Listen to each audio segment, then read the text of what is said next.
1월 27일 밤, 버지니아 서부는 하얀 눈으로 뒤덮여 평화롭고 고요한 분위기를 자아냈다. 그러나 니콜 로벨의 부모에게 이 차가운 풍경은 영원히 잊을 수 없는 두려움과 고통을 안겨주었다.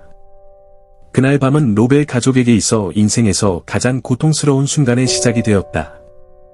겨우 13세밖에 되지 않은 니콜은 집을 떠난 뒤 흔적도 없이 사라졌고 다시는 돌아오지 않았다. 악몽은 다음날 아침 시작되었다. 어머니 토미는 학교에 보내기 위해 니콜을 깨우러 방으로 갔다.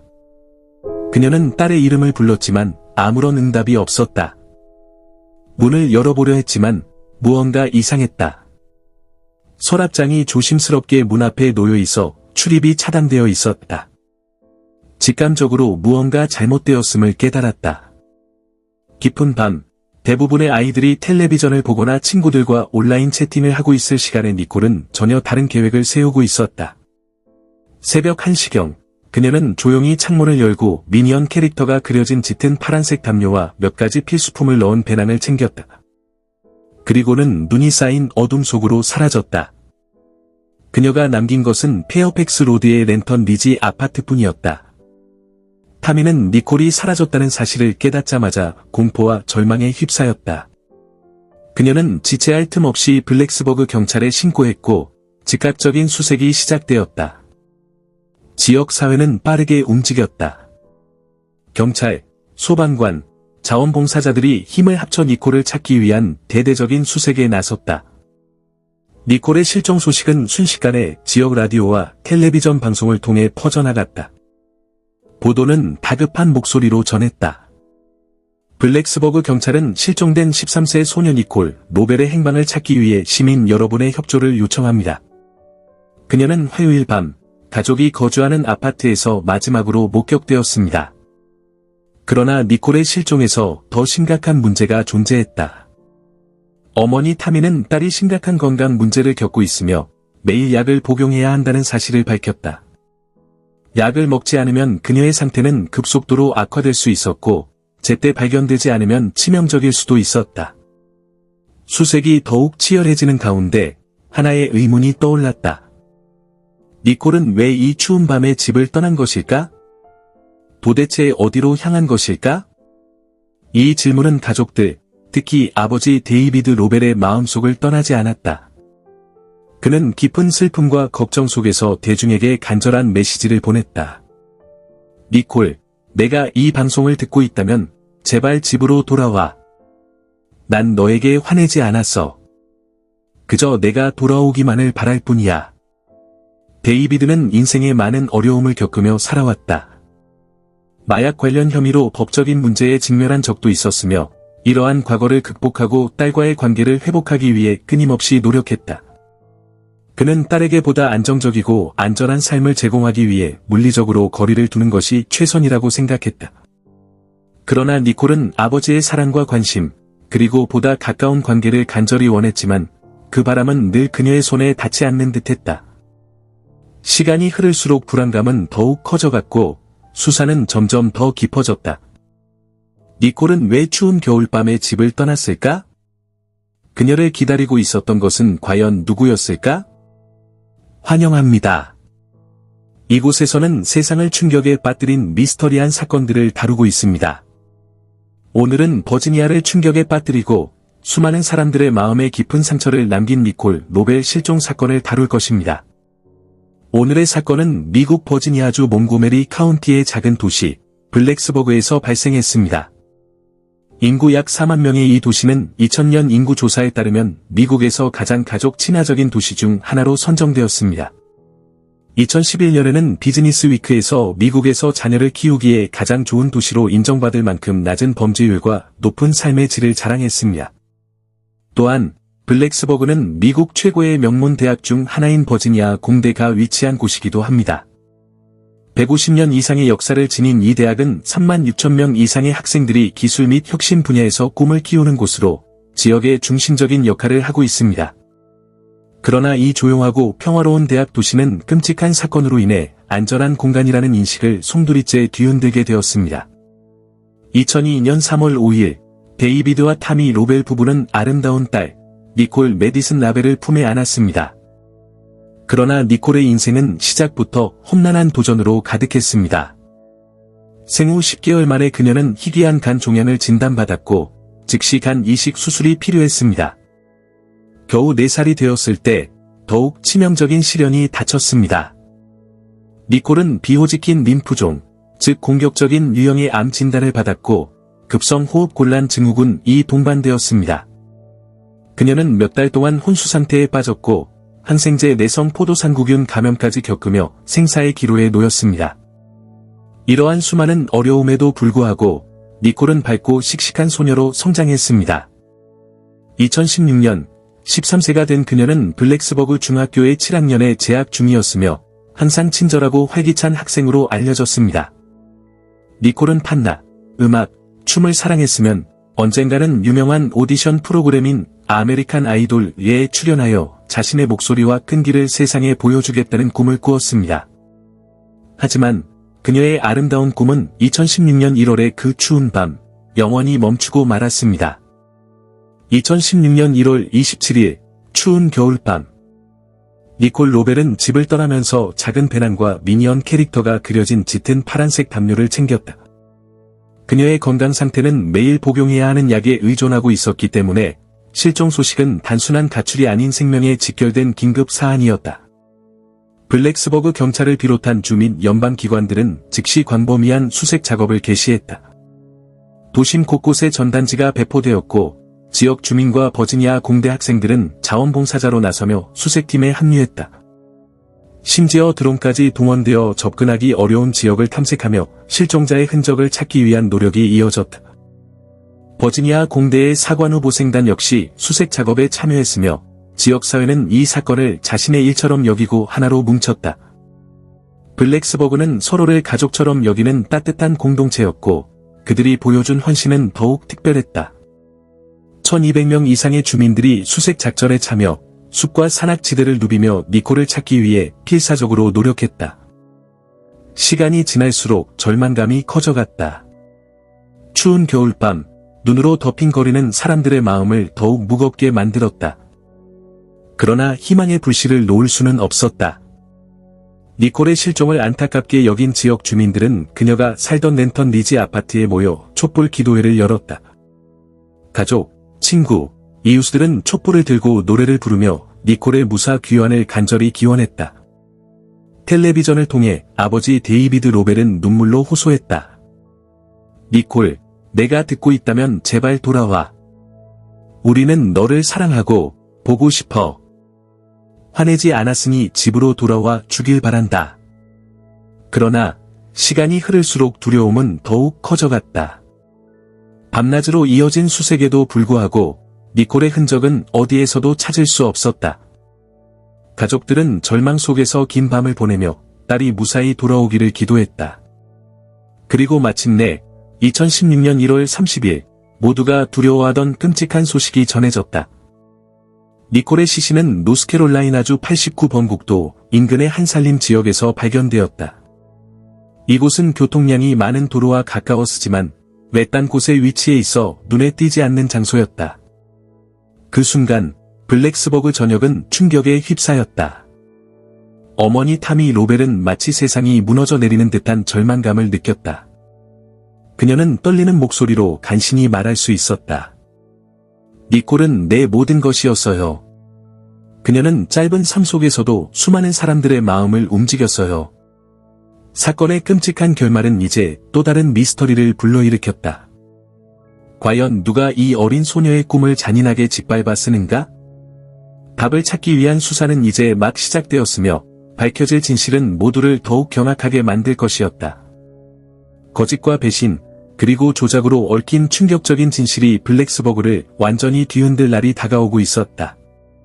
타미 로벨은 딸 니콜의 실종과 관련하여 이웃으로부터 충격적인 소식을 듣게 되었다.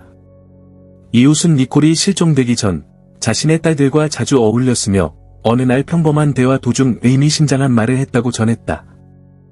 니콜이 비밀스러운 만남을 계획하고 있으며 그 상대가 대학교에 다니는 18세 남성이라는 것이었다. 니콜은 설레는 듯한 표정으로 그와 주고받은 문자 메시지를 보여주었고 이모티콘과 사진이 가득한 메시지에 대해 자랑스럽게 이야기했다. 이 충격적인 사실에 타미는 더욱 큰 불안과 두려움에 휩싸였다. 어린 딸이 온라인에서 알게 된 누군가에게 속았을 가능성이 있다는 생각이 그녀를 괴롭혔다. 이웃뿐만 아니라 니콜과 같은 학교에 다니는 다른 아이들 또한 그녀의 휴대폰에서 그 남자의 사진을 본 적이 있다고 증언했다. 이에 따라 니콜이 2016년 1월 26일 밤 온라인에서 만난 이 남성을 만나기 위해 집을 몰래 빠져나갔을 가능성이 점점 커져갔다. 니콜은 또래의 많은 아이들처럼 온라인 세상에서 많은 시간을 보냈다. 그러나 그곳은 무한한 기회의 공간인 동시에 수많은 위험이 도사리고 있는 곳이기도 했다. 타미는 딸이 SNS에 몰두하는 것을 걱정했지만 얼마나 깊이 빠져들었는지는 알지 못했다. 그녀는 과거에도 니콜에게 특정 애플리케이션을 삭제하라고 요구했지만 딸이 몰래 다시 설치하여 사용하고 있었다는 사실을 뒤늦게 알게 되었다. 2016년 1월 27일 아침, 경찰이 니콜의 방을 조사하던 중 결정적인 단서를 발견했다. 벽에 적힌 여러 개의 사용자 이름과 비밀번호, 이들은 니콜이 사용하던 채팅 애플리케이션의 계정 정보였다. 경찰은 이를 통해 그녀의 온라인 활동을 추적할 수 있는 중요한 실마리를 얻었다. 곧 FBI의 사이버 범죄 수사팀이 합류하여 그녀의 온라인 계정을 면밀히 분석하기 시작했다. 조사가 진행될수록 니콜이 자주 사용했던 애플리케이션들이 밝혀졌다. 그 중에서도 킥과 오메글, 이 특히 문제가 되었다. 이 두 애플리케이션은 청소년들에게 인기 있는 채팅 앱이었으나 익명성을 보장해 외부의 위협에 쉽게 노출될 수 있는 환경을 제공하고 있었다. 특히 킥은 사용자들에게 익명성을 제공하며 부모들이 자녀의 활동을 감시하기 어렵게 만드는 점으로 인해 이미 전문가들 사이에서 우려의 대상이었다. 타미는 몇 달 전 니콜에게 해당 앱을 삭제하도록 했지만 딸이 이를 다시 설치하여 빈번하게 사용한 사실이 밝혀졌다. 수사팀이 니콜의 채팅 기록을 정밀 분석한 결과 가장 최근에 연락을 주고받은 계정이 눈에 띄었다. 바로 디아어, 툼스톤이라는 수상한 사용하였다. 니콜이 사라지기 직전 이 인물과의 마지막 대화가 포착되었고 FBI는 이 인물이 사건의 중요한 단서일 것으로 보고 추적을 강화하기 시작했다. 도대체 디아어, 툼스톤의 정체는 무엇이며 그는 니콜을 어디로 데려간 것일까?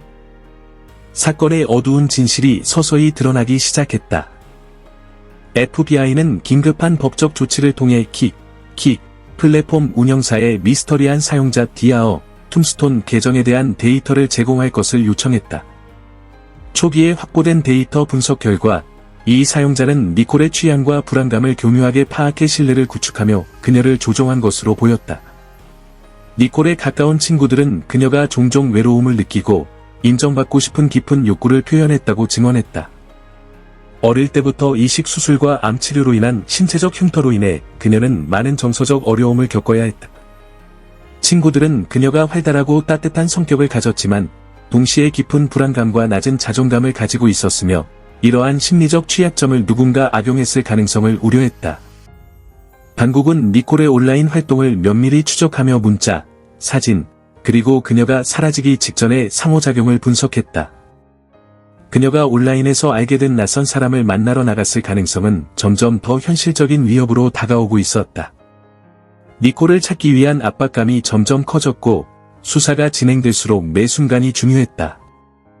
사건을 둘러싼 가장 큰 의문은 디아어, 툼스톤은 누구인가? 그리고 그는 니콜을 어디로 데려갔는가? 였다. 사이버 범죄 수사팀이 조사에 박차를 가하던 중 결정적인 단서가 발견되었다. 수집된 데이터를 면밀히 분석한 결과 디아어, 툼스톤이라는 계정이 지메일 계정과 연결되어 있었다. 이를 통해 수사관들은 용의자의 신원을 추적할 수 있었고 결국 버지니아 공대에 재학 중이던 18세의 데이비드 아이젠하워라는 인물로 밝혀졌다. 데이비드는 단순한 학생이 아니었다. 그는 메릴랜드주 컬럼비아 출신으로 뛰어난 공학 프로그램을 보유한 대학에 입학할 정도로 우수한 성적을 보였으며 학업뿐만 아니라 육상 선수로서의 뛰어난 재능을 인정받았다. 그는 볼티모어 인근에 위치한 와일드 레이크 고등학교에서 장거리 육상 선수로 두각을 나타났으며 지역 뉴스에서 이 주의 선수로 선정될 만큼 실력을 인정받았다. 하지만 데이비드를 잘 아는 사람들은 그에 대한 우려를 표했다. 그는 겉으로 보기엔 성실하고 목표지향적인 학생이었지만 가까운 지인들은 그를 타인의 시선을 지나치게 의식하는 인물로 묘사했다. 버지니아 공대와 같은 경쟁이 치열한 환경에서 데이비드는 인정받고 싶어하는 욕구가 강했다. 그는 종종 자신의 경험을 과장하거나 실제보다 더 성숙하고 세련된 모습을 보이려 노력했다. 이러한 행동은 동료 학생들 사이에서 그에 대한 신뢰를 떨어뜨리는 결과를 가져왔다. 한 고등학교 동창은 그를 두고 너무 젊은 나이에 지나치게 잘난 체하는 사람, 지역 뉴스에 출연했다는 사실을 마치 엄청난 성취인 것처럼 자랑하는 사람이라고 평가했다. 데이비드는 인정받고 싶은 욕구가 너무 강해 때때로 타인에게 과장된 이야기를 들려주었고, 이런 태도는 주변 사람들에게 불신을 불러일으켰다. FBI는 이러한 그의 성향이 사건의 진실을 밝히는데 중요한 단서가 될 것이라고 판단했다. 2016년 1월 29일, 니콜이 실종된 지 사흘 후, 경찰은 데이비드 아이젠하워를 신문하기 위해 소환했다. 당시까지도 니콜의 시신은 발견되지 않았지만, 수사 결과 그는 니콜을 마지막으로 본 인물로 지목되었다. 조사는 평범한 질문으로 시작되었으며, 데이비드는 니콜이 사라진 그날 밤 단순히 여러 채팅 사이트를 돌아다니며 다양한 사람들을 만났다고 주장했다. 그중 한 명이 바로 니콜이었다는 것이다.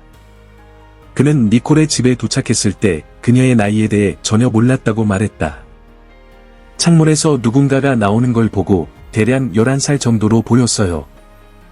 그 순간 이건 내 일이 아니라는 걸 알았죠. 데이비드는 자신의 결백을 강조하며 곧바로 그곳을 떠났다고 주장했다. 하지만 조사관들은 그의 진술에 미묘한 모순점을 포착했다. 어딘가 석연치 않은 부분이 있었다. 의심은 더욱 커져갔다. 그러던 중 데이비드는 의미심장한 한마디를 던졌다. 저를 신문하는 것보다 시신을 찾는 데 집중하는 게 더 나을 겁니다. 이 차가운 발언은 조사관들의 신문 방식의 변화를 가져왔다. 그들은 신문을 보다 강도 높게 진행하며 데이비드를 더욱 압박하기 시작했다. 얼마 지나지 않아 경찰은 그를 공식적으로 구금하고 본격적인 수사에 돌입했다. 디지털 장치를 정밀 분석하던 중 중요한 단서가 드러났다. 데이비드는 니콜을 떠난 후 한 친구를 만나러 갔다고 언급했다. 이 진술은 수사관들을 20세의 버지니아 공대 공학도 네털리 키퍼스에게로 이끌었다. 네털리는 메릴랜드 동부에서 버지니아의 조용한 산악지대로 이주하여 학업에 대한 큰 포부를 품고 있었다. 그녀는 처음에는 데이비드와 짧은 연애 관계를 가졌지만 곧 친밀한 우정으로 발전했다. 신문 중 네털리는 데이비드를 애정 어린 태도로 묘사하며 데이비드는 정말 다정한 사람이에요. 그는 지금 제 가장 친한 친구예요. 라고 말했다. 네털리는 그와의 관계를 단순한 우정으로 축소하려 했지만 경찰은 그녀의 휴대폰 기록을 샅샅이 분석하고 있었다. FBI 사이버 범죄팀과 지역 수사관들의 끈질긴 조사 끝에 충격적인 사실이 밝혀졌다. 데이비드와 네털리가 주고받은 메시지에는 상상조차 할 수 없는 끔찍한 내용이 포함되어 있었다. 수사관들은 두 사람이 증거 은폐, 범죄 현장을 조작하는 방법에 대해 구체적으로 논의한 내용을 확인했다. 메시지 속에는 증거를 어떻게 제거할지, 의심을 피하는 방법은 무엇인지에 대한 차분한 대화가 오갔다. 심지어 피 냄새를 숨기기 위한 구체적인 방법까지 계획하고 있었다. 이러한 증거들은 수사에 결정적인 영향을 미쳤으며 네털리는 결국 심리적 압박을 견디지 못하고 무너졌다. 눈물을 흘리며 그녀는 떨리는 목소리로 말했다. 데이비드가 니콜을 죽였어요. 저는 그가 증거를 없애는 걸 도왔어요. 그녀의 자백은 경찰에게 확신을 심어주었고 니콜의 실종이 단순한 가출이 아니라 끔찍한 범죄임을 명확히 보여주었다. 그 순간부터 수사는 새로운 국면을 맞이했다.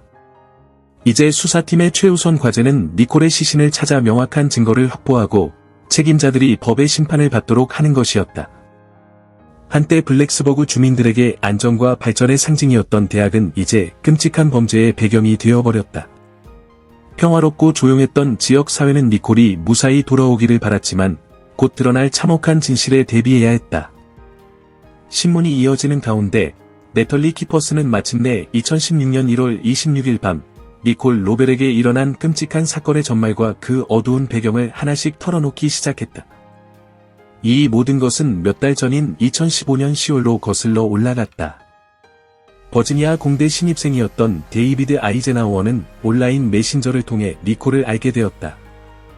처음에는 가벼운 대화로 시작되었지만 두 사람의 관계는 빠르게 깊어졌고 위험한 방향으로 발전했다. 내털리에 따르면 데이비드는 처음에는 니콜이 17세 또는 18세라고 생각했으며 따라서 큰 문제는 되지 않을 거라 여겼다. 그러나 2015년 12월 두 사람이 실제로 만났을 때 진실이 밝혀졌다. 13세에 불과한 니콜은 더 이상 자신의 나이를 숨길 수 없었다. 목격자들에 따르면 데이비드는 예상 밖의 상황에 당황했지만 결국 현실을 외면하고 관계를 지속하기로 했다. 이 첫 만남 이후 데이비드는 불안의 징후를 보이기 시작했다. 그는 이미 돌이킬 수 없는 선을 넘어섰다는 사실을 깨닫고 자신의 행동이 심각한 법적 결과를 초래할 수 있다는 두려움에 사로잡혔다. 특히 학업적 명성과 운동선수로서의 미래가 무너질 가능성에 대한 두려움이 그의 마음을 짓눌렀다. 내털리에 따르면 데이비드는 니콜이 임신할 가능성까지 걱정하며 극도의 스트레스를 받았다. 그는 니콜과의 관계를 정리하려고 시도했고 메신저와 SNS에서 그녀를 차단했다. 그러나 니콜은 정신적으로 불안정한 상태였으며 데이비드가 떠날 경우 극단적인 선택을 하겠다고 협박했다. 이러한 상황 속에서 데이비드는 내털리에게 도움을 요청했다. 처음에는 단순한 고민 상담으로 시작된 대화가 곧 더 어두운 방향으로 흘러갔다.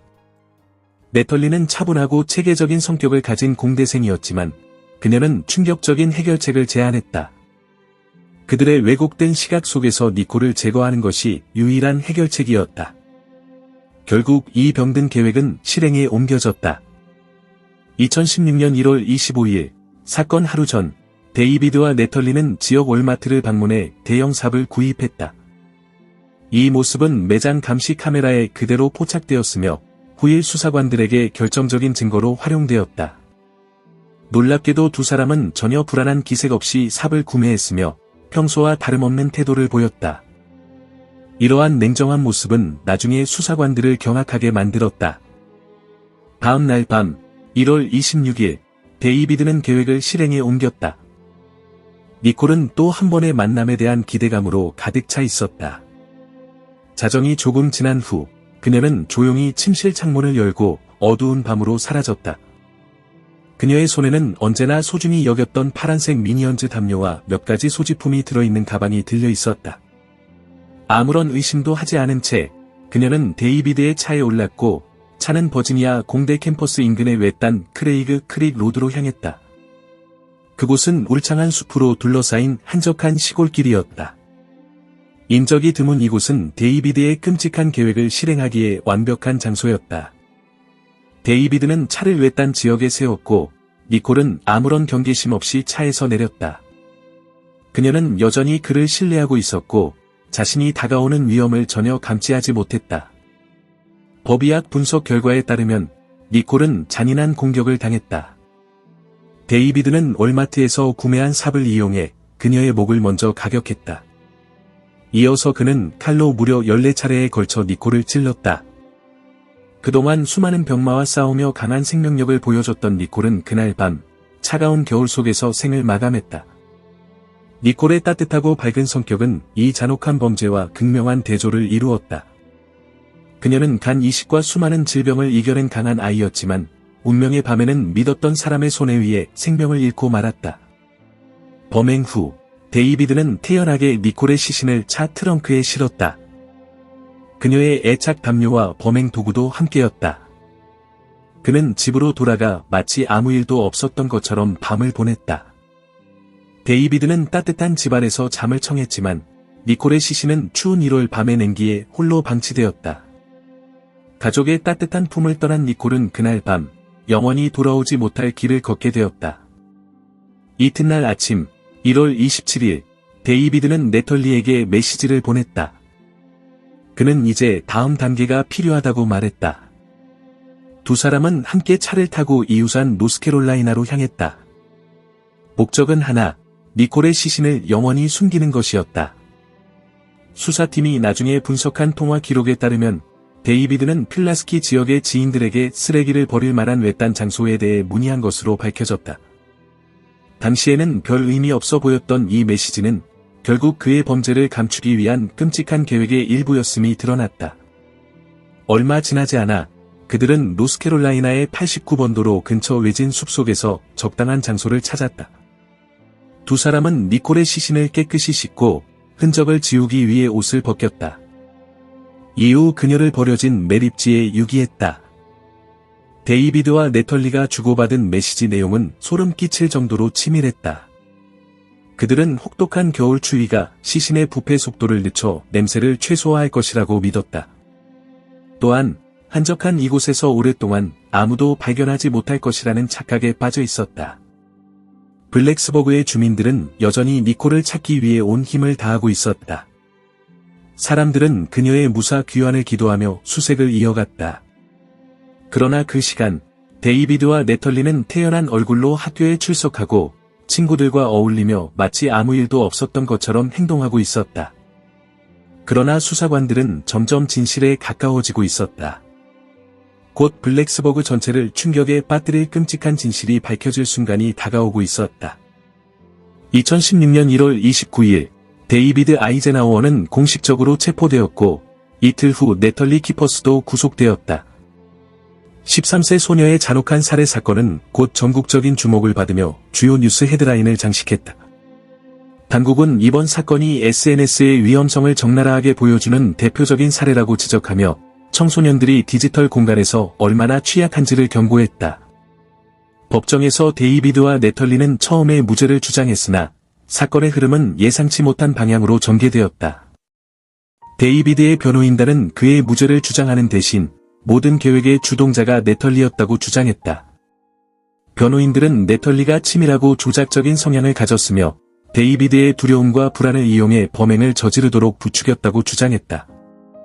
한편 네털리의 변호인은 그녀가 범행 당시 현장에 없었으며 직접적인 살해 행위에 관여하지 않았다고 항변했다. 그러나 경찰이 확보한 증거는 그녀가 범죄 계획과 시신 유기 과정에서 중요한 역할을 했음을 명확히 보여주었다. 메시지를 통해 데이비드와 범행을 세밀하게 논의한 내용과 사건 이후의 은폐 작업에 대한 그녀의 적극적인 개입은 부인할 수 없는 증거로 제시되었다. 수사 과정에서 밝혀진 가장 결정적인 단서는 니콜의 시신이 발견된 현장에서 나온 물증들이었다. 니콜의 손톱 밑에서 발견된 피부 조직은 그녀가 마지막 순간까지 저항했음을 보여주었으며 DNA 분석 결과 데이비드의 것이었다. 또한 경찰은 사건 발생 지역 인근에서 수색을 확대하던 중 버려진 쓰레기통과 호수에서 중요한 증거들을 추가로 발견했다. 이 중에는 클로락스 표백제와 혈흔이 묻은 물티슈가 포함되어 있었으며 감식 결과 니콜의 혈흔으로 확인되었다. 가장 충격적인 증거는 네털리의 소지품에서 발견된 가방이었다. 가방 안에는 피로 얼룩진 옷과 니콜이 실종 당시 가져갔던 미니언즈 담요가 있었다.